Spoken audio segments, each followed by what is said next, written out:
नमस्कार दोस्तों, आप सभी का स्वागत है हमारे YouTube चैनल एग्जाम नॉलेज। तो चलिए फिर आज हम शुरुआत करते हैं यूपीएसआई की जो एग्ज़ाम होने वाली है।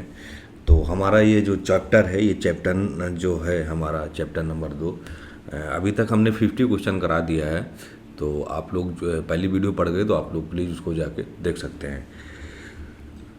ठीक है, तो आज हम जो बात करेंगे वो हिंदी के ही क्वेश्चन है जो आप लोगों के बीच में लेके आए हैं। जो हम जो एग्ज़ाम आने वाला है हमारा यूपीएसआई का जो एग्ज़ाम मुश्किल से दो दिन बचे हैं, 2-3 दिन, 14-15 तारीख से स्टार्टिंग है एग्ज़ाम की। तो प्रयास हमारा यही कि उसके मिलते जुलते कुछ क्वेश्चन भी आपको अगर अंदाज़ा लग जाएगा सही से कैसे हमें सॉल्व करना है तो आप आसानी से हर चीज़ों को समझ सकते हैं। ठीक है, तो पहला जो क्वेश्चन है कि जो डरता नहीं, जो डरता नहीं, एक शब्द क्या होगा, यानी कि जो डरता नहीं, इसका जो सही आंसर होगा वो होगा तीनों, यानी जो डरता नहीं वो निडर, निर्भीक और साहसी, यानी कि ऑप्शन डी, ये तीनों होंगे। ठीक है, जो डरता नहीं, ठीक है, मतलब निडर, निर्भीक और साहसी, ये तीनों। तो जो डरता नहीं वो क्या होता है, निडर भी होता है, निर्भीक भी होता है, साहसी भी होता है। ठीक है, अब जो नेक्स्ट क्वेश्चन है कि अमृत का विलोम क्या होगा, यानी कि जो अमृत है उसका विलोम क्या होगा। अमृत का विलोम जो होगा वो होगा ऑप्शन बी, यानी अमृत का जो विलोम होगा, अमृत का उल्टा जो होगा वो होगा विष। ठीक है, यानी कि अमृत का विपरीत अगर देखा जाए तो अमृत का जो विपरीत होता है वो होता है विष। तो सही आंसर होगा ऑप्शन बी। अब नेक्स्ट क्वेश्चन जो है, राजा ने सैनिकों को पुरस्कार दिया, यानी कि राजा ने सैनिकों को पुरस्कार दिया में कौन सा कारक है।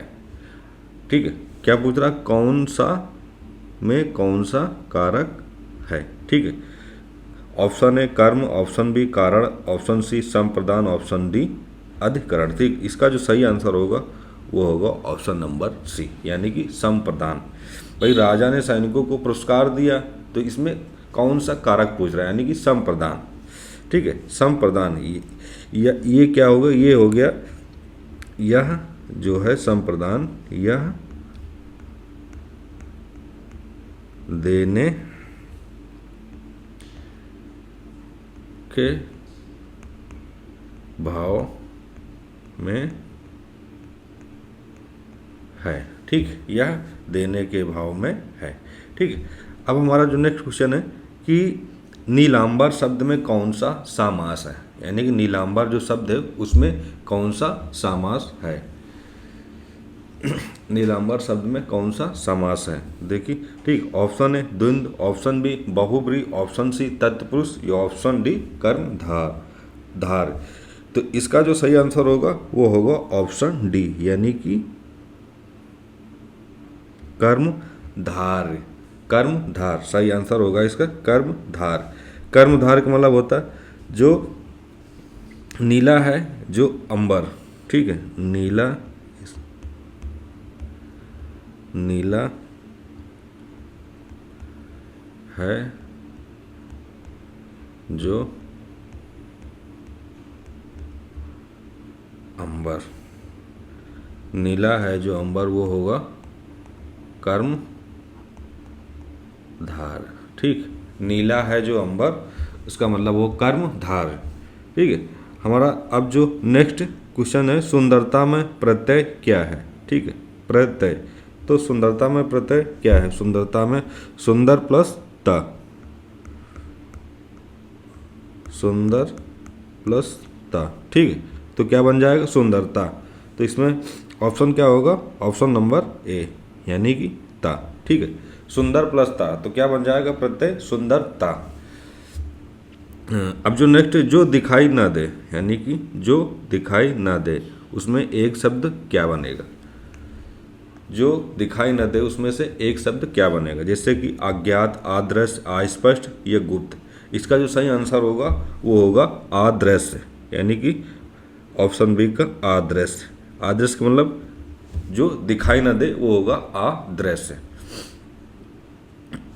यानी कि दिखाई ना देने वाला, दिखाई न देने वाला, ठीक, दिखाई न देने वाला। अब हम बात करते हैं नेक्स्ट जो क्वेश्चन, वह बहुत तेज दौड़ता है। वह बहुत तेज दौड़ता है, बहुत क्या, ठीक है, यानी कि इसमें जो बहुत तेज दौड़ता है, इसका मतलब इसमें हो जाएगा क्रिया विशेषण, ठीक। इसका जो सही आंसर होगा वो होगा ऑप्शन सी, क्रिया विशेषण, ऑप्शन सी, ऑप्शन नंबर सी।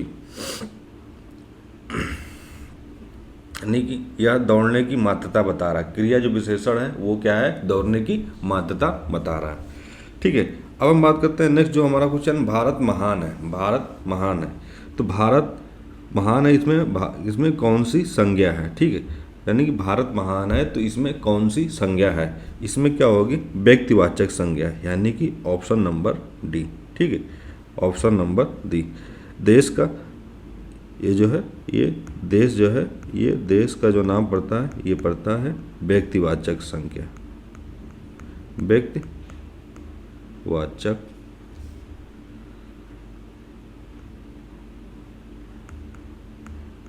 संज्ञा, ठीक है। यानी जो भारत है वो एक व्यक्तिवाचक संज्ञा है, ठीक है। तो पूछ रहा भारत महान है, तो इसमें एक व्यक्तिवाचक संज्ञा है, तो ये व्यक्तिवाचक कहलाया जाएगा। अब जो नेक्स्ट क्वेश्चन है कि जल्दी आओ वाक्य का प्रकार क्या है, ठीक है। यानी कि इसमें जो लिखा है कि जल्दी आओ, इस वाक्य में क्या प्रकार है, विधान, प्रश्न, आज्ञा या विस्मय। इसका जो सही आंसर होगा वो होगा ऑप्शन नंबर सी, यानी कि आज्ञा। जल्दी आओ का मतलब अगर हम आपको बुला रहे हैं कि जल्दी आओ, तो आप हमारी बात को सुने, तो हमारी बात का क्या, हमारे बातों का आपने पालन किया, यानी कि आज्ञा पालन किया, तो वो हो गया आज्ञा, ठीक है। तो जल्दी आओ यानी कि आप हमारी बातों का पालन किया, यानी कि आप हमारी आज्ञा माने। तो इसका जो सही आंसर होगा वो होगा ऑप्शन सी, ठीक है, ऑप्शन सी। अब ये है कि राम फल खा रहा है, राम फल खा रहा, तो इसमें कौन सा काल है, ठीक है। राम फल खा रहा है यानी कि वो खा रहा है, ठीक है। तो इसमें क्या है, जो खा रहा है, तो जाहिर सी बात और इसका आंसर सही होगा वो होगा वर्तमान, ठीक है, वर्तमान, यानी कि कार्य चल रहा है, कार्य अभी चल रहा है, ठीक। यानी कि राम फल खा रहा है यानी कि कार्य अभी चल रहा है, तो कार्य अभी चल का मतलब अभी वर्तमान में वो खा रहा है, ठीक है। इसका जो सही आंसर होगा वो होगा ऑप्शन बी, ठीक है।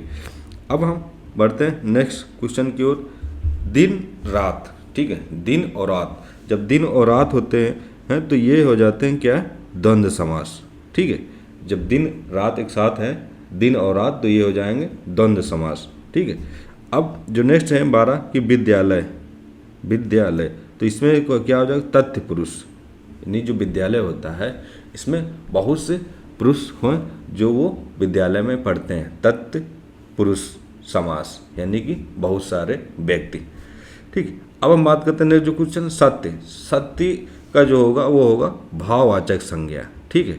आपने अगर सत्य बोला तो आपके अंदर भाव है, आपने अगर सत्य बोला तो आपके अंदर भाव है, आपके अंदर भाव है तो आप सत्य बोलेंगे, तो ये होगा भाववाचक संज्ञा, ठीक। अब हम बात करते हैं नेक्स्ट जो क्वेश्चन है अज्ञान, अज्ञान का मतलब क्या होगा, ठीक है। अज्ञान का मतलब होगा उपसर्ग, यानी कि आप उस चीज़ से अज्ञात हैं, जानते नहीं, तो उसका ये मतलब होगा कि अज्ञान का मतलब होगा उपसर्ग।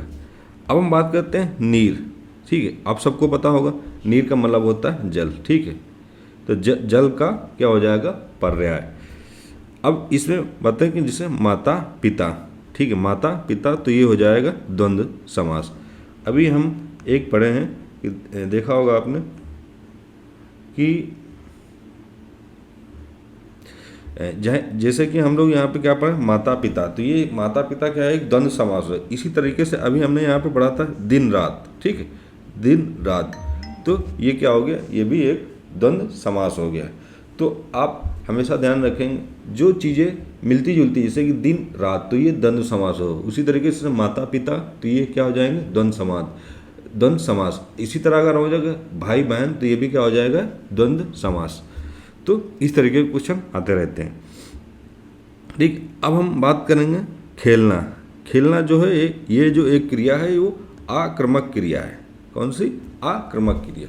जब हम खेलते हैं कोई काम, तो उसमें हम अचानक से कोई भी जो खेल खेलते हैं उसमें हम अचानक से सारी चीज़ें करते हैं। अगर हम बैट भी बॉल लिए हैं तो बॉल आती है तो हम खींच के अचानक से मारते हैं, तो एक वो होता है निशाने तौर पे कि वो चीज़ें कहाँ जाती हैं। ठीक है, तो खेलने का मतलब होता है आक्रमक क्रिया। ठीक है, आक्रमक क्रिया। अब पढ़ना जो होता है ये होता है साक्रमक क्रिया। पढ़ना जो होता है ये होता है साक्रमक क्रिया, यानी कि हम जब पढ़ते हैं तो क्या करते हैं कि अपना दिल और दिमाग जो होता है ना, दिल कहीं और लगा होता है, दिमाग कहीं और लगा होता है। तो जब हम कभी भी बुक उठाते हैं तो उसमें हम दिमाग लगा के बैठते हैं कि हम क्या चीज़ पढ़ रहे हैं, क्या हमें पढ़ना चाहिए, क्या हमारे लिए इम्पोर्टेंट। ठीक, तो वो क्या हो गई, वो हो गई एक साक्रमक क्रिया। ठीक है, साक्रमक क्रिया। अब यहाँ पे दे रखा है जो कभी न मरे। जो कभी न मरे वो क्या हो जाएगा, अमर। जो कभी न मरे वो हो जाएगा अमर। ठीक है, अब यहाँ पे लिखा है कि धीरे धीरे, धीरे धीरे। तो इसका धीरे धीरे मतलब ये होता है कि वर्तमान में कार्य चल रहा होगा, तो ये क्या हो जाएगा, क्रिया विशेषण। ठीक है, यानी कि कार्य हो रहा है, तो ये हो जाएगा क्रिया विशेषण। अब यहाँ पे देखते हैं कि लिखा है वह आएगा। वह आएगा, आएगा मतलब आएगा, कब आएगा, कैसे आएगा ये कन्फर्म, लेकिन वह आएगा। ठीक, तो वह आएगा मतलब ये हो जाएगा साधारण भविष्य। साधारण भविष्य यानी कि वो आएगा। अब यहाँ पे दूसरा है क्वेश्चन नेक्स्ट कि फल खाया गया है। फल खाया गया है यानी कि फल खाया गया है, खाया गया है, या फल खाया जा रहा नहीं है, फल खाया गया है। तो फल खाया गया मतलब वो कर्मवाचक, यानी कि आपने खा लिया है, आपने फल खा के एक कर्म किया है। ठीक है, आपने फल खा लिया तो एक कर्म हो गया, तो वो हो जाएगा, क्या हो जाएगा, कर्मवाचक संज्ञा। ठीक है, आप फल खा रहे हैं तो ये हो जाए, आप फल खा रहे हैं तो यहाँ पर होता कि क्रिया विशेषण, यानी कि आप फल खा रहे हैं तो आप वर्तमान में वो काम कर रहे हैं, लेकिन आप फल खा चुके हैं तो यानी कर्मवाचक हो गया, यानी कि आपने वो फल खा लिया है तो कर्मवाचक संज्ञा हो जाएगा। तो यहाँ क्या हो जाए, कर्मवाच्य, आप फल खा चुके हैं।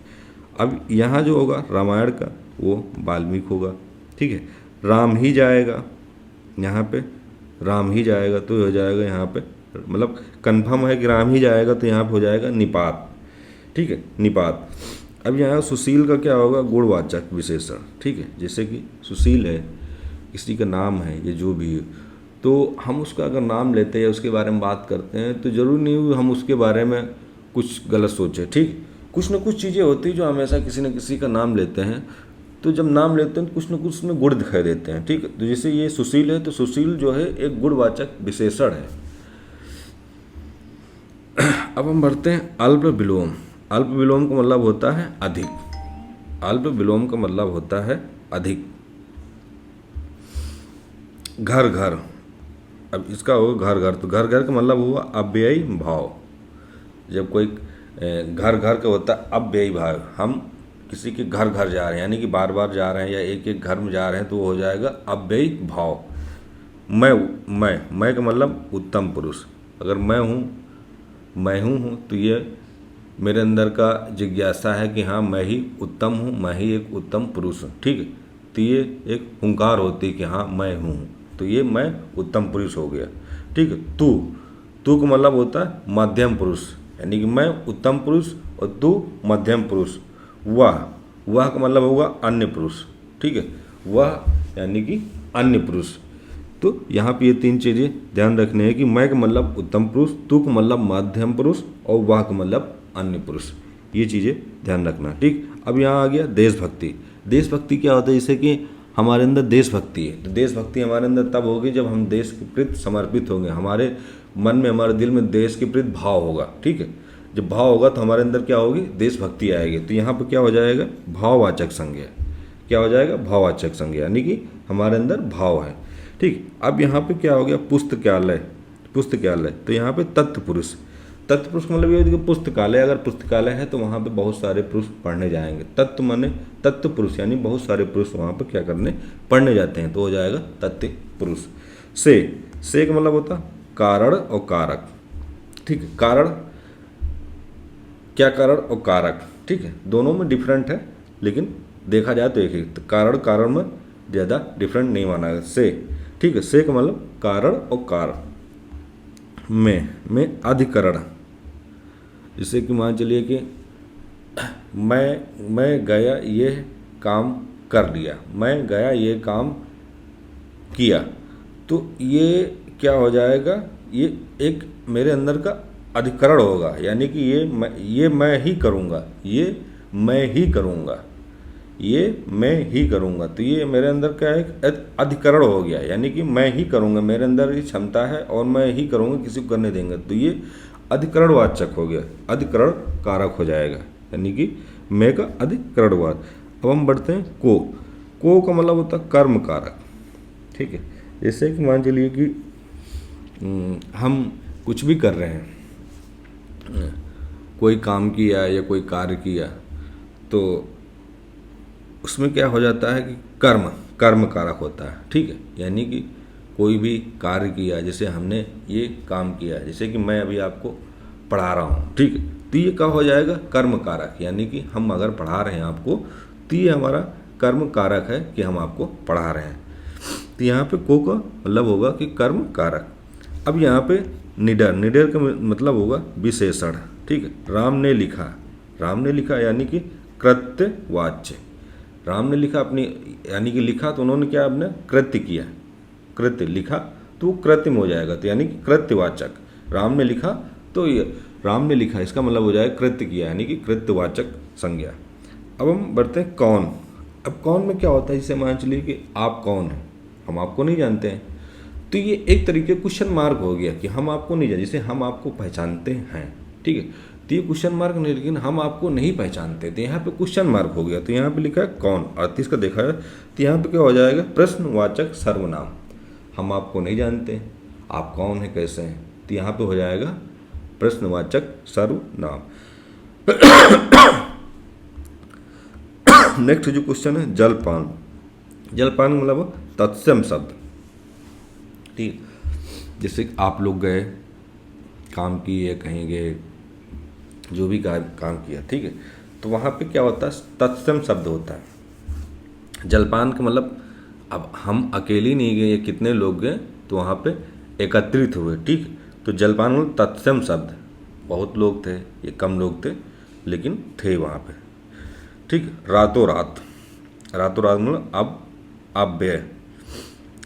सूर्यास्त यानी तत्पुरुष समास, सूर्य अस्त होगा तो तत्पुरुष में बहुत सारे पुरुषों के लिए, सभी पुरुषों के लिए, तो ये हो जाएगा तत्पुरुष समास, यानी कि सभी पुरुषों के लिए भी क्या होता है, सूर्य अस्त होता है, ठीक। तो यहाँ पे क्या हो जाएगा, तत्पुरुष समास।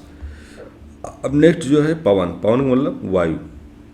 अब यहाँ हो जाएगा अंधकार का मतलब प्रकाश। अगर अंधकार का हम उल्टा पढ़ेंगे विपरीत, तो वो प्रकाश होगा, प्रकाश का अंधकार होगा।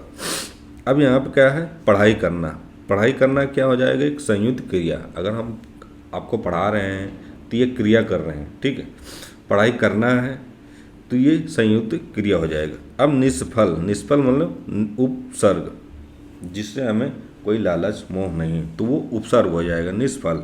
राजपुत्र, तो यहाँ हो जाएगा तत्पुरुष। किस राजा का पुत्र है, नहीं पता, किसी एक का नाम मेंशन नहीं दिया, ठीक। तो राजपुत्र है तो यानी कि तत्पुरुष होगा, तत्पुरुष है ना, किसका पुत्र, सभी पुरुषों का पुरुष, सभी पुरुषों का राजपुत्र किसका है, तो ये यहाँ पे क्लियर नहीं होगा। तो राजपुत्र है तो इसका मतलब तत्पुरुष होगा। अब यहाँ पे हो जाएगा सुबह शाम, तो यहाँ पे क्या हो जाएगा, द्वंद्व समास। यहाँ पे क्या होगा, द्वंद्व समास, ठीक है। अब जो है बहुत अच्छा एक विशेषण है, यानी यहाँ पे क्या हो जाएगा, विशेषण क्रिया, ठीक है, विशेषण क्रिया, बहुत अच्छा। अब यहाँ हो जाएगा पर्वत, तो पर्वतवाचक क्या है, जातवाचक संज्ञा हो जाएगा। एक पर्वत है तो पर्वत का कोई ना कोई नाम तो होगा ही, तो वो पर्वत किसी न किसी नाम से पहचाना जाता है। जब किसी न किसी नाम से पहचाना जाएगा, तो यहाँ पे क्या हो जाएगी, जातिवाचक संज्ञा, ठीक है, जातिवाचक संज्ञा जो सब जगह हो, जो सब जगह हो, यानी कि जो सब जगह होगा वो क्या होगा, सर्वव्यापी। जो सब जगह हो तो वो हो जाएगा सर्वव्यापी, ठीक है। तो ये हमारे जो 50 क्वेश्चन थे हमारे हिंदी के, ये फाइनली कंप्लीट हो गए हैं। तो प्लीज़ आप लोग लाइक करिए, कमेंट करिए, सब्सक्राइब करिए और कमेंट करके ज़रूर बताइए कि आपको कैसा लगे। अगर मेरे से कोई त्रुटि होती, कुछ गलतियाँ होती तो आप लोग प्लीज़ उसको कमेंट करके बताइए, हम आगे उस चीज़ को और सुधार करेंगे, ठीक है। फिर मिलते हैं हम नेक्स्ट वीडियो के साथ। जय हिंद, जय भारत।